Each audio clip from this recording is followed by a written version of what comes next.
Hello and welcome to the Anyone Can Play Guitar podcast, which gives you, the listener, a series of hints and pointers on your journey as a musical artist.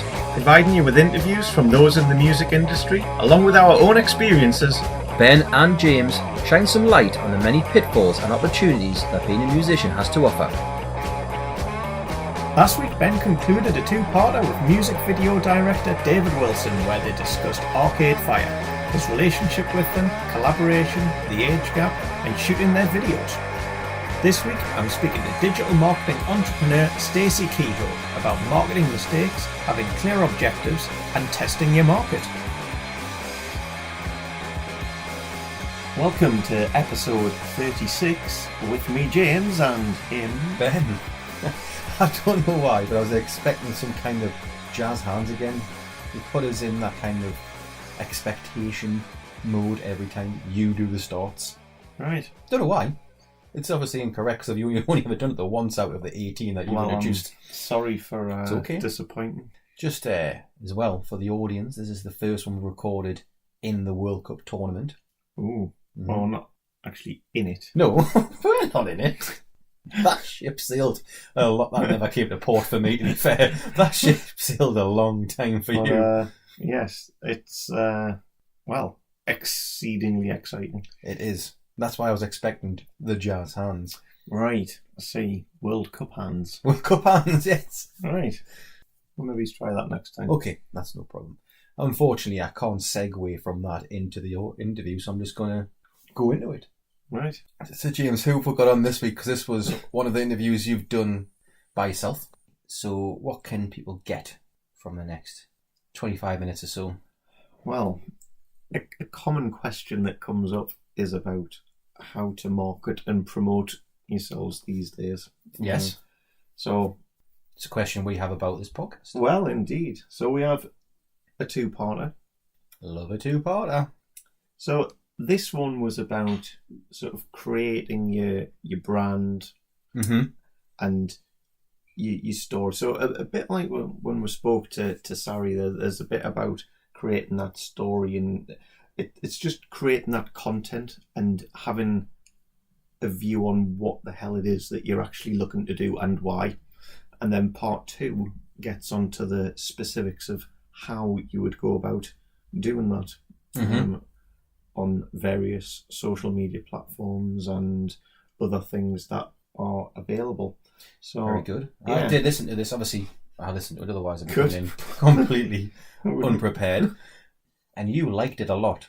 I didn't count how many times you said I like it, but you liked it a lot. I can imagine. Yes, I can. I did. I did. You did? I did. Yeah. Well, we could maybe have a tally chart how many times I say that I liked it a lot versus how many times you said cool. Something was cool. I knew you were going to say that. That's definitely your favourite. And I was quite pleasantly surprised, knowing our relationship, that the interview you had with Stacey didn't just go, well, Ben's on socials, and he never does this. Ben's on socials. To be fair, he never does that. I could have thrown you under the bus. You a did. bit You more. could have. But yeah, I thought I was just very threw nice. myself under. So yeah, I enjoyed it, and I hope everyone who listens to it now enjoys it too. Right, hello Stacey, and welcome to the podcast. Hi, James. Thanks for having me. Very good. How are you today? Very well, thank you. Yep. Good Had a stuff. Very good day. Very productive. Excellent. The best kind of days. Indeed. We've had a bit of sunshine up here in the north. Are you down in London? I am indeed, and it has been a fantastic weekend, and I think we're finally, hopefully, experiencing some summer weather. Oh, say it quietly. I know, right? Oh, right. Well, thank you very much for joining us today. So before we get started, if you could just give our listeners a little bit about yourself and sort of your career to date. Yeah, absolutely. Well, as you can probably hear, I do have a fairly strange accent. I'm actually originally from New Zealand. I was born there and moved to the UK, just traveling, really. I went traveling around the world and ended up in London. And I've been here a little over 12 years now, so the accent does tend to be a little bit merged. But essentially, my background has been quite varied. I originally started out in sales. That was my first. I'm very much a people person and started in the field of sales. Everything from negotiating airline contracts for big corporates right through to, doing door-to-door sales and working on commission only. So that's sort of how I started out. And from there, I transitioned into marketing. So it felt like a fairly easy transition. I think sales and marketing obviously go fairly hand in hand. Yeah. And so transitioning into digital marketing was really a passion of mine. And I really enjoy the branding side of a business and how to position businesses online and really driving traffic and getting people excited about businesses. So really sort of easy transition for me, I guess, into that role. And I started out just freelancing, providing, website development and social media marketing, content creation in the form of blogs, and media releases and things like that, to businesses and startup companies. So building personal brands for people. And then as I built up my freelance client base, I thought actually this is, a growing business. So incorporated my first company, which is Brandlective Communications, and that was about 7 years ago. So the last 7 years I've spent building business brands online, really. Excellent. Oh, and that all makes you a great fit for what we're looking to talk about today, which many people in the music industry, a lot of sort of DIY musicians and bands, a big challenge that they face is creating that brand for themselves and then how to go about marketing that. So I guess let's dive straight into it. So before we go into the realms of how people might go about doing this, so what's typically involved in creating a brand that you can then market, and what are the key things that you see with the various clients that you deal with in terms of what works well, mistakes that people make, and what just in general, what does that look like? Sure. I think the first thing in terms of building a brand is being able to connect with not only who you are as a brand, but also connecting with the type of audience that you are trying to target. And I think actually kind of to touch on the biggest mistake I think a lot of people make revolves around that as well. It's not attracting the right type of audience. So perhaps doing some marketing and putting things out across social media on a platform that perhaps your ideal audience doesn't even use. And then also just not producing the type of content that gets them excited, that they're interested in, that they're looking for. I think those are the two biggest challenges that a lot of businesses have. And that kind of goes across solopreneurs, it's artists, it's musicians, it's bands, it's whatever sort of industry you could be talking about here with regards to building a marketing campaign. It all starts with connecting to your audience. So I think in terms of the first step that should be taken before you even consider some sort of marketing campaign is figuring out who you are as a brand, what is unique about you. So what is your unique selling proposition? What is your value proposition? And then also just understanding what is it that your audience want from you? What will engage them? What will get them excited about what you're doing? Why should they care about what your story is and what you're promoting? I think if you can establish what their needs are, then you're in a far better position to actually start developing a digital marketing strategy. Yeah, that resonates straight away in the sense of if I was making music today, I mean, myself and Ben did way back in the day, but in today's world, if we were thinking, right, well, some of the people that might listen to our music will be, I don't know, 14, 15-year-olds, for example. I wouldn't currently have the first clue how they are likely to consume that. I don't know what they do. I don't know how they consume media today. So straight away, that's an obstacle that would definitely have to be overcome in terms of knowing how to then reach out to them. So that makes sense. How do people typically best get to understand the habits of their audience? I think it's kind of an old-fashioned way, really. You just need to speak to them. You need to get talking to them. You need to have a chat. Where are they spending their time, both offline and online? Because I think the more you can understand about that person, their behavioral sort of activity, what they are browsing all over the internet, what sort of platforms are they using, you really just need to get talking to them to find out. And then I think perhaps another angle you could come at it from would be looking at, well, competitors maybe isn't the right word, but other artists and bands and things in your space. So somebody that you would typically collaborate with, or somebody maybe that is in the similar genre to you. I think looking at what they are doing well, and then almost using that to sort of run a parallel campaign against, or to imitate it in some ways. No, that makes sense. I mean, one thing the music community does have is a lot of people who want to help each other.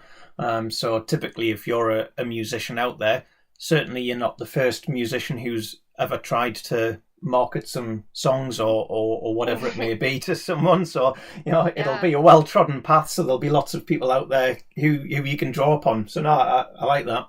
Yeah, absolutely. I think that's the key thing. It's just really looking at people you admire, see what they've done. How can you sort of leverage either their community, their following, their audience, whoever it might be. I think kind of to touch on, I guess, one of your other questions, which was around, how do you even know where to begin, or how do you know if you're, getting started and doing things correctly? I think another sort of big issue at the early stages is not having an objective.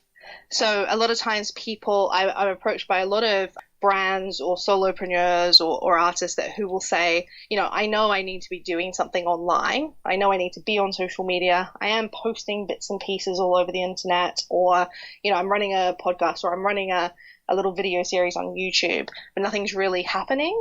And my first question to them is always, what's the objective? And often a response might be something like, I want to get my first 10,000 followers or first 50,000 followers. And I always be that annoying sort of 5-year-old that's like, but why? Why do you want this? Because if you don't understand why, it's very difficult to sort of plan a campaign and to actually produce enough content that's actually going to attract that audience. So I think a really good piece of advice is really just be a 5-year-old and ask that question and really dig in, why do you want that? Is it that you want that person, it's fine for it to be, I just want to look popular and look like I have 50,000 followers on Instagram or YouTube or whatever it is. But really dig into the reason behind that. Why do you care about that so much? What is that going to lead on to? What's the purpose that's sort of driving that ambition? Some of the other objectives could be things like downloading a single or buying tickets to a gig or a show that you're doing. It could be, you want organic media attention. Maybe you're looking for a music journalist to come and find you online. Everybody will have a different objective depending on where you're at, in your career. But it's really having an objective. And I think just doing digital or doing social for the point of doing it because you think you should is definitely the wrong place to begin. Yeah, no, I like that. And I like your 5-year-old point as well. I think there's some kind of school of thought that if you ask why enough times, I don't know whether it's 4 or 5 times, then you're meant to get to the actual root point of why in itself. So, for example, the example you've given, someone might want to get to 10,000 followers, but that typically isn't the real end game. The end game from a musician perspective, it could well be, I want to play out this particular venue in this city, and it's 500 capacity, and therefore I need to get however many people engaged online so that I can sell an amount of tickets. And then if I manage to sell out that venue, then that could lead on to doing this, and then that leads on to this, and then eventually, like you say, if you ask why enough times, you then find out, right, that's what you actually want. And it can often be very different at the starting point. Yeah, it really is. I've actually done that exercise with a few other sort of business owners and things before, where you sit down and ask the question, or even asking the question, what do you do, or what's the genre of music that you're playing? Often if you ask that question over and over again, there's a different answer every single time, and that often is an indication that you don't really know how to explain what you do. So it can be a really interesting exercise to just sit down and repeatedly ask the question out loud, and have the other person respond to you and tell you a little bit more about it. What is that goal of your social media? Why do you want to do that? Why? Explain to me a little bit more about your business. Just keep pushing and pushing and pushing. And you're right.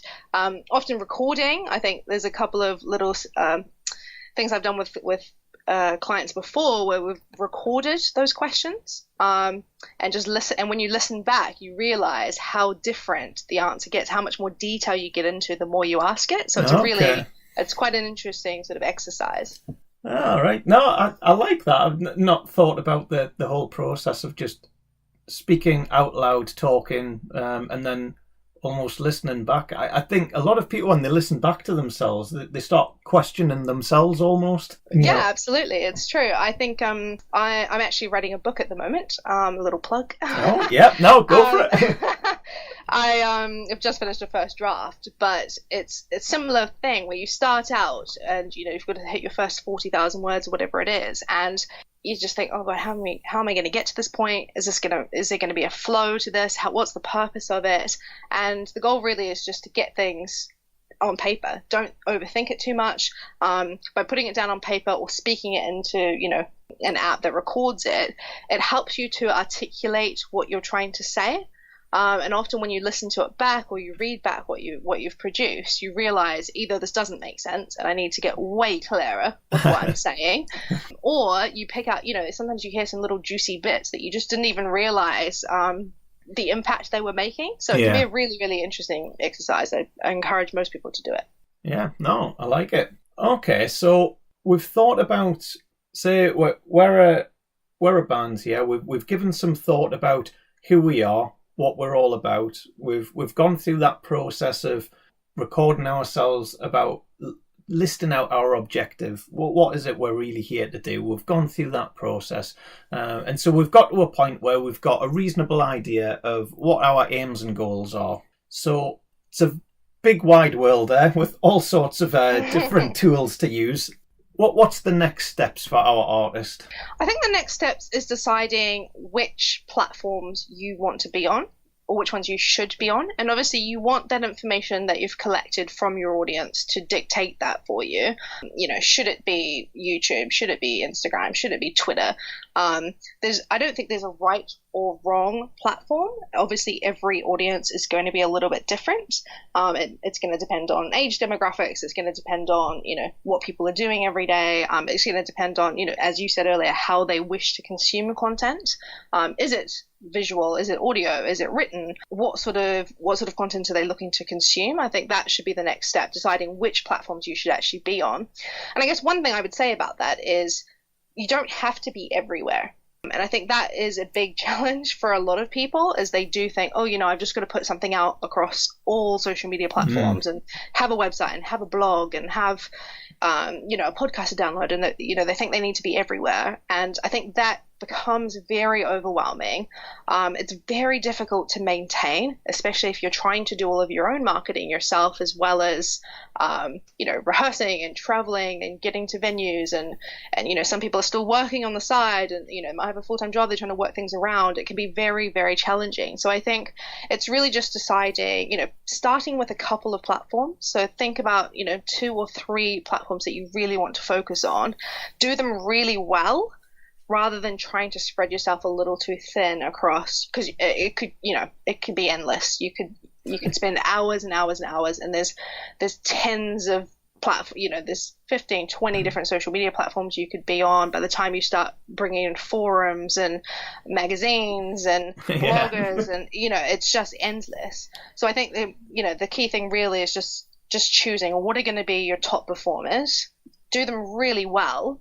Once they're rolling and they're sort of taking care of themselves, great. Introduce, a couple of other platforms if you wish. But just do the basics really well to begin with before you try venturing into, creating a huge job for yourself with regards to marketing. No, that totally makes sense. Doing 1 or 2 very well rather than doing lots badly. It makes perfect sense.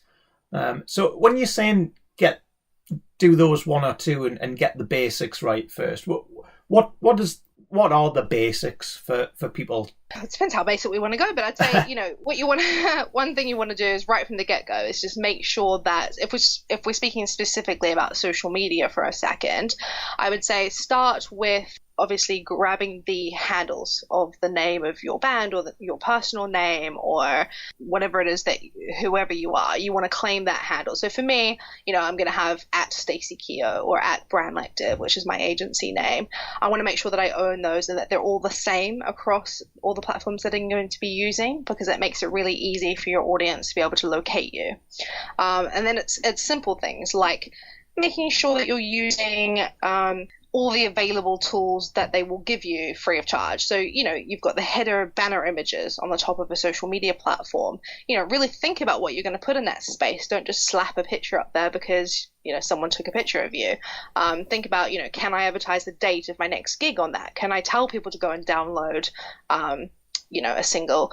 Think about what you actually want to get out of using those platforms and leverage those sorts of things. Pinned posts, I think it's Twitter, Facebook, all of those sorts of things allow you the opportunity to pin a post to the top of the page.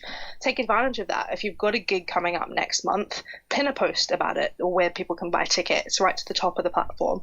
So it's really just taking advantage of a lot of those free aspects of the social media channels.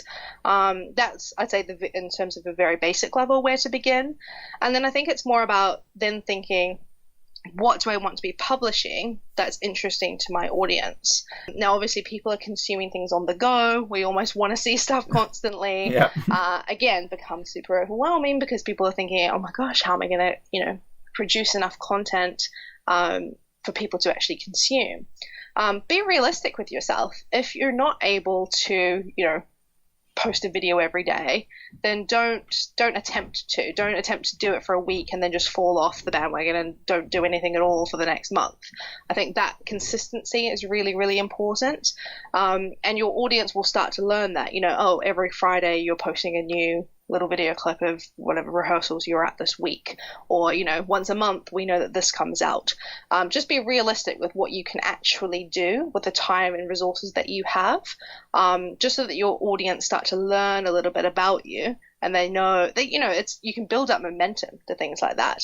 If we know that there's only going to be one post on a Friday, then I know that I'm going to go check out your page on a Friday because that's when it comes out. Yeah. So it's just educating and teaching your audience as to what you're actually doing. I'd say that's sort of the basics. Okay, that's good. So one of the things that you mentioned there was about having the same handle and the same ID across all of the different platforms. Yeah. What I'm interested in is, for many bands, they will have picked their band name long before they ever then go onto social media and find out whether that's even possible, whether they've already been taken, all the rest of it. So I'm just wondering what sort of disadvantages can that bring about if you can't get that consistency across, and how much of an impact? I'm just thinking for other people who might be just starting up now and might be thinking about what their band name ought to be. How much should availability of handles across social media play a part in that decision-making process? Yeah, and well, in terms of naming your band, I wouldn't let it play that big of a role. I think, connecting to your audience, knowing what you stand for, usually your name is going to have some meaning to you. So I'd say, don't allow, the fact that it's not available on Instagram or whatever to dictate whether you'll have that name as a band. However, I think people run into this problem all the time, where there's only so many handles out there. You're obviously limited with regards to a character count as well across a lot of those platforms. So if you've got a really long name, that provides some challenges. Where possible, I just think if you can have them consistent across all of the channels, I think that helps your users a lot. Again, becomes less relevant the bigger you become. Once you're a known name, people are going to find you anyway because they'll do a search and you'll show up. But in those early stages where you're just trying to get yourself known, you've got to think about this from a PR perspective. If there's a talent scout looking for your band, or if there's a journalist that's maybe looking to do a story for a music magazine publication, you want to make it really easy for them to come across the content that they want in order to be able to cover what you do. So consistency where possible, I think, is really important. In terms of tips of what you could do if they're not available, you can get a little creative.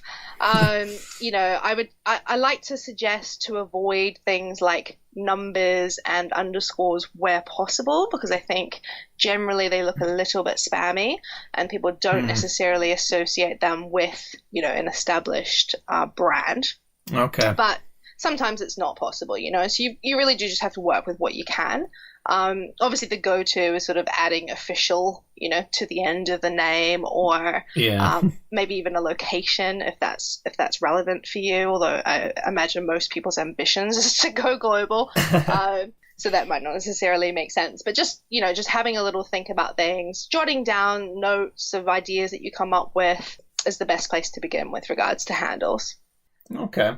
I like the point on consistency, sort of that whole, right, if I know something's only going to come out on a Friday, that's when I'll check back. The question around frequency often comes up when we speak to musicians, and that's around how often should I post? Is every day too much? Is every hour too much? Or if I don't do it for a few days, does that matter? Or just generally just a view in terms of are the pros and cons, I guess, because again, with all of this, it's not like there's a one-size-fits-all, but just, I guess, some of the pros and cons of posting at different frequencies, I guess. Sure, yeah.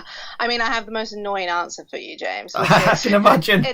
It depends. Yeah. And I know people hate to hear that, but it's true. Every audience is different, every brand is different. What you should be doing and shouldn't be doing is going to differ. However, I guess as a general rule, I guess the thing is you don't know until you test, right? So usually with any sort of new brand that's looking to post content across social media, I think the thing is you've got to test your market. So, try testing at different times of the day. What gets the most engagement? How do you get the most reach? You're not going to know the answer to that until you do it, because your audience is going to be totally unique compared to anybody else. I think sometimes looking at another artist or band or musician or whoever that's getting great coverage at 9 p.m. on a Thursday doesn't mean that you will. You won't really know until you test. So I think the thing is you've just got to get out there and start posting content and seeing what works for you. And you've really just got to go back and unfortunately look at the analytics and kind of dig into that data a little bit to try to understand what works for you. In terms of getting started, I would say, I think you want to be posting something every day. I'd say at the very minimum, just at least one post a day where possible. You can use some little tricks like, there's a lot of social media accounts that you can link to each other so that you're only posting on one platform and it's pushing content through onto other platforms. If you're really stuck for time, sometimes you can plan things out in advance. Obviously, people love live content, so wherever possible, it's great to have it live. But the reality is it's not always possible. We do have a lot of things going on in our lives, so it's not always as easy as that. But, one example could be if you're rehearsing or you've got, practice or whatever it is, you may want to film a little bit of that and just post it online as you're doing it. Don't make it into a really big deal, just keep it in your normal routine. Try to make it as natural as possible.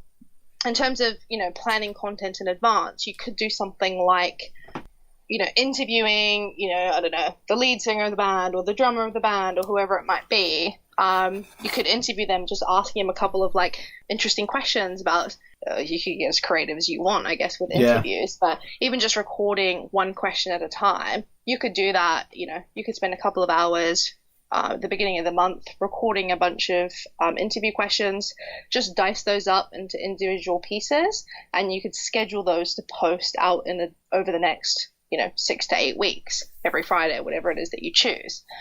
So there's some content like that you could prepare in advance and plan it out, which obviously helps a lot with having to worry about posting content every day. And then you could mix that in with sort of live updates and things that are happening on the go. And I find a lot of people find that helpful because it takes the stress away from thinking, oh God, I really have to post something again today. Yeah, no, that makes sense. So, in terms of how easy is it to schedule some of this stuff versus actually having to be, we're talking about the consistency element. So if it's, I don't know, 6 o'clock on a Thursday evening, right, this band always posts around then, so I'm going to tune in. But typically, well, you might have a gig that night. So, is there any ways of sort of just automating some of this? Like you say, if you've already at the start of the month recorded all your little snippets of different interviews and all those little bits, and then you just want to have them automatically coming out at a set period, how easy or possible is it to sort of do that if you're not actually physically there and ready and able to post at that time? Yeah, for sure. It's really easy. There's quite a few tools out there. I use Sprout Social, but we're an agency that's, fairly, I guess it's a bit of an expensive tool for an individual, but there's other ones out there like Hootsuite, Buffer. Some of those have free editions where you can just subscribe to them, plug in, your social media accounts, and you can bulk upload content there. You can either choose the dates that you want those pieces of content to be published, and they'll just filter them out on the dates that you choose, or you can add them into what they call a queue, which means that you set the parameters for your queue. So it might be, you want one piece of content to go out every day. And then if you do happen to live post something, it'll just skip that day and go to the next day. It'll sort of add it to the back of the queue. So there's a couple of, those sorts of software, Hootsuite, Buffer, Sprout Social, there's a bunch of them out there, are really helpful when it comes to, forward planning the type of content that you want to be pushing out. So, James, what did you like about that interview? That's your start. Yes. That's better than you having some kind of joke prepared. Who said that wasn't a joke? Me? Okay. Mm. Yes, that's the people who didn't laugh. That's probably you. Everyone? Yeah. So, there was a few things that came out. I think consistency was a big one. Yes. And that's consistency in a whole host of ways, but it's again to that point of making it easy. Right? So if you handle or your tag or your ID across various different make it media platforms, if it's the same or if it's obvious what it is. Again, it's a pretty obvious thing in many ways. If you have the name of your band, but you've decided for whatever quirky reason to put the handles on all your social media accounts as something completely different, yes, then that's not going to help. So make yourself easy to find. And even if you don't, even you're not going to do anything with those handles right now, get them anyway, as Stacey has with her own, as we did with ours. I thought that was a very good point. But one of the main things I just spoke about, yes, you're right with the similarities with the Sarah interview regarding your brand, your story, knowing all that. What is the objective of I thought the audience conversation you had was really interesting. Knowing your audience. Where do your audience exist on the internet? Where's the traffic coming from? I thought that was a good word. All those things are so simple when someone says it to you. Yeah, well, I think just in terms of knowing your audience, I suspect there's a lot of bands who won't take the time to find out.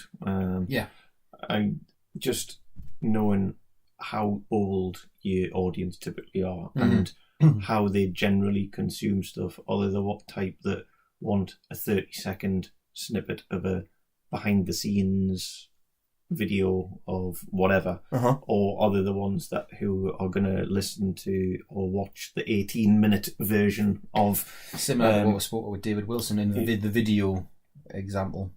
Exactly, and kind of you're only going to know the answers to that question if you ask them. Well, that was another thing I jotted down, as in talk to your audience. You don't just made a good point about you don't have to have 50,000 followers or whatever number she said right away. Talk to the ones you've got to find out more. Yeah, talking to your audience so you know them better. Imagine. Yeah. But on the back of that, which kind of in your conversation led as well, using your competition / established ... i.e. if your band is like Joy Division / Kasabian, whoever, using their what do they do? Well, Joy Division is probably a bad example, but modern bands, what do they do? How do they use it? It's again, someone says it, you go, of course, makes perfect sense. But you also think, I want to do it my way. Well, it's all right to do it your way, but just think about what other people have done. It definitely works because it worked for them. Yeah. Well, there's something in creating exciting content. You know, again, every band will have songs. I hope so. You'd imagine. Some will also have a video associated to those songs. But then there's a mass of other content that you can create. So what's it? She was talking about what's your value proposition. You know, if I've got however many hours in my evening, and I might spend some of it watching the World Cup, or at half time I might watch whatever on YouTube. Or, a lot of people do both Instagram at the same time. Well, yeah. So why would I get value out of tuning into you? What are you producing that would make me think, actually, in that 15 minutes, I'm going to go and look at whatever. Yeah. Over everything else. Yeah, and I hate to use an interview we haven't even published yet, but when Chop do something regarding their covers, which we'll get onto in more detail, that is a really good example of, I want to watch their next one of that. It's something I jotted down as in teaching your audience how you function. They do theirs every Friday, I believe. So it's just teaching your audience as in, this is where my audience are. This is what I want to give to them. Let's make sure they know when it's coming, i.e. our podcast comes out on a Tuesday. One of the big things that I would encourage... I know exactly what you're going to say here, but go on. ...everyone to do is her example of being the 5-year-old. Yep, I knew it. It massively helps. When we were talking about the fact that a lot of people will have a target to have X amount of... And this could be anything. This could be from a social media perspective. It could be, I want X amount of followers. Or it could be, I want to play X amount of gigs in a year. And like Frank Turner was saying, you know, that initially was sort of like a measure of success for him. But then when he got more into it, he realised, and probably through the, whether consciously or subconsciously, asking the, well, why is that important? Then you get to the, well, why is it that really matters? You know, having the 10,000 followers isn't necessarily going to be the thing that you're actually pushing for. You'll want them to get a gig or like play to a so do you want to have 10,000 followers or 150 followers in London, which will get you a gig at the Dublin Castle, for example, which everyone wants to play because it's one of the best venues in Camden. So then you can go, I've got this amount of followers in that area who like my stuff. But again, if you've got using 10,000 as a random number, if you've got 10,000 followers, then chances are there's a chunk of them that happen to be in London, for example. So again, if you had 100,000 followers, you know, it comes back to thinking about what it is that you're doing and having some proper goals and objectives around what the hell that you're doing. And I know we spoke about this before about, like, I know what we were like when we were in the band. You just want to play. You just want to get in the practice room. You want to write that chord sequence. You want to, like, one of my first ever goals in the band was just to play one note live, and I've mentioned this before because someone doubted us before we even started. One of my other things I wanted to hear was, because you and I wrote the songs in your bedroom with an acoustic guitar, sometimes electric, I just wanted to hear our songs with drums. It's a very simple target, a very achievable target, but it's given it that kind of validity. Then it was, well, the next target, let's play a gig, let's play another gig, let's record. And the goal setting is good, and it's a really important thing, because otherwise it can just be like stuck. Well, that's looking to write the next, I don't know, insert song. Well, that's it's using the different people, like, you know, whether you've got lots of people within the band who have a certain type of personality. Like, we're very different, right? You've described some of your initial sort of goals there. Or even when we're looking at the podcast, your sort of initial, whereas mine are far different. Yes. Now, neither one's right nor wrong, but I'm looking at, right, in however many years' time, I want to be doing this, and this. Whereas you're more here and now, this is what I want to do now. And I think there's something in just having clarity on what you want to do in both the short and long term, and making sure that you reassess that on a regular basis. And it comes back, like you say, you know, it's how you split your time up at the end of the day. Yeah. If you want to be spending time writing songs, all the rest of it, versus well, am I actually going to sit down and write down what my goals are and the Well, short, medium, and long term? I was thinking about that because it's a conversation that, again, most bands probably need to have but might not want to have, because why we're going to have this conversation? Blah, blah, blah. These are the reasons why. But one of the things I've learned about bands when we were in the band and other bands that we know, in the majority of the cases, spend a lot of time doing nothing at gigs or going to the pub together. Now, if you don't go to the pub, that's fine. You've probably got more time on your hand at that time and in the next morning, which is probably more beneficial, I might add. But you have that time to, why not go to the pub and say, right, we're going to have a grown-up conversation out here about what we want to do. We don't have to write it down in a PowerPoint presentation or anything. But I think you do need to write them down. No, yeah, but you have to get them noted. Stacey mentioned about recording, ask the question why. Then recording it and actually...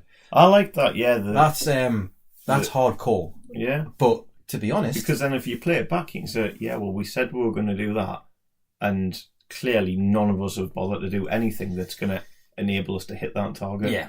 So it raises that question because you're just presented with yourself saying something and you're like, right, well, we either just said it for a laugh and we're not actually bothered about this. Yeah. Or, well, clearly we haven't done it, so we need to do something different. And the reason why might end up changing to be, I just want to play gigs with my mates. It's kind of all I want to do. And that's fine. Yeah. But yeah, it's a grown-up thing to do, but it's a very important thing to do. Because I put why, and I'm sure James is going to ask me why on the podcast. My answer is, just want to interview Michael Stipe. What are you doing to enable you to do that? Badly trying to Instagram message him because he obviously gets so many, because he's Michael Stipe. That's why you're not going to achieve that goal then. It's a start.